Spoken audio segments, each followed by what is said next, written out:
Hi everyone, thanks for joining us. I'm Ant Reynolds-Lene and I'm a senior writer on the world building team. Hi there, I'm Maisie and I'm a concept artist on the world building team. And today we're going to be talking a little about Noxus.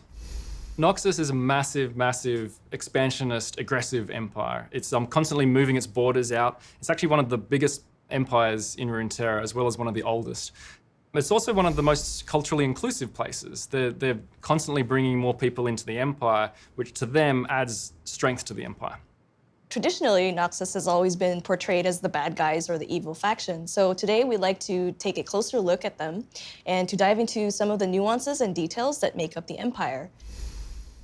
Noxus is situated on land that's very arid and devoid of resources, which makes it hard for them to grow any crops. And because it's so hard for them to sustain themselves, they've taken to expanding outwards and conquering other nations. So at the heart of Noxus, the capital, is actually built around an ancient fortress called the Immortal Bastion. So the Immortal Bastion was actually a castle that was built by Mordekaiser way, way, way in the past. He was a tyrant, and all these different barbarian tribes that lived in the area actually combined their forces to overthrow him. And once they finally overthrew him, they took the Immortal Bastion as their own, and that is what started the Noxian Empire. So Noxus is truly huge. It's expanded in all sorts of different areas. So in the north, it's expanded up towards the Freljord, pushing into the Freljord up there. In the south, it's pushed into Shurima. It's actually taken over a whole bunch of the northern Shuriman cities. It hasn't taken on Piltover or Zorn yet. It's neutral with those guys. It uses that as a trade port, but you can tell that in the future they might be taking a bit more interest there. To the east, they had an attack against Ionia, but that did not go so well. But you know it's only a matter of time before they try and push their border back out that way. So Noxus doesn't always conquer their territories violently. In many cases, some of these cities tend to want to bend the knee to Noxus because they get great benefits in trade and protection.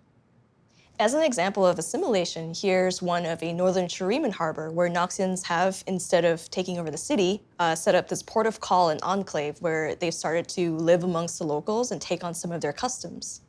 The governor of this harbor has taken to wearing Shuriman clothing even though he's from Noxus in order to gain favor with the locals. Noxians value strength over all else. Primarily, this is martial and physical strength, although Noxians acknowledge strength in all its different forms. So if you're a very successful trader, or if you're politically inclined, you too can find great success in Noxus. Noxus's view on strength is exemplified by a notion that they call the trifarics. The trifarics, otherwise known as the principles of strength, are the three aspects of strength that they've identified which they believe that Noxus needs to be strong in all of these areas. And those three areas are might, vision, and guile. Their idea is that they need to be strong in all of these, and if they're weak in one area, it can actually bring the whole of Noxus down. So the Trifarics is also the name given to the tri-leadership of Noxus. This was an idea that Swain has brought in. Rather than having a singular emperor, Noxus is actually led by three leaders, one each who represents one of those principles of strength. So you've got Swain, who represents vision. You've got Darius, who represents might, who is the leader of the military side of things, and an unnamed, sort of faceless figure who represents guile. Now, one of the ideas with this concept is that a single emperor can always be fallible and could bring Noxus down. But if you've got three leaders there, they can each hold each other more accountable. Noxus is a faction rife with symbology, and so the Trifarics is very commonly represented throughout the Empire. One of these instances is through the Noxian crest. If we look at the Noxian crest, the eyes represent vision, the pillars at the bottom represent might, and the blades represent guile. Within the Empire, the Trifarics is also represented by its architecture, such as this Noxian Tower, which shows the three pillars of strength.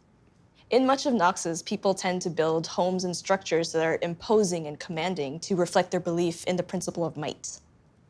When Noxus goes to war, it's very different than a place like Demacia going to war. Demacia is very uniform, very regimented.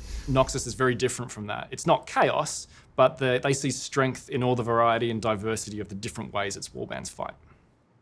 War Masons are a distinct branch of the Noxian military, and they scout ahead and are responsible for engineering feats such as bridges, structures, anything that the Noxian army might need to expand outwards. Of all the warbands, the Trifarian Legion is the most elite and the most feared. It's led by Darius himself, and they're so named to reflect the core principles of Noxus. Many warriors from the other warbands would give an arm and a leg to be part of this legion. Aside from having a really large army, Noxus is also very open to experimenting with new things and constantly adapting and changing as new ideas and people flood into the empire. So one of the new technologies that Noxus is experimenting with are black powder weapons, and they've also been taking an interest in Piltover and Zon due to the high levels of technology found there. Magic is also just regarded as just another powerful tool in their arsenal. So it's the kind of thing that they would be looking for different mages to bring into Noxus to hone their powers for the betterment and strength of Noxus. It's the kind of place where they might embrace things that other cultures might have a few more taboos around. As an example of that is like bringing Scion back. They would just see this as a great thing for Noxus because he's this powerful warlord.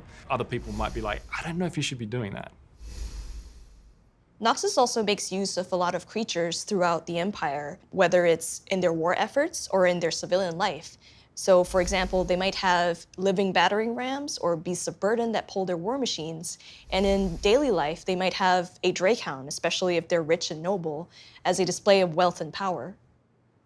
We hope you guys enjoyed this look into Noxus. And if you'd like to know more, we have new art and new bios on Universe, so please check it out. Thanks for watching. Thank you.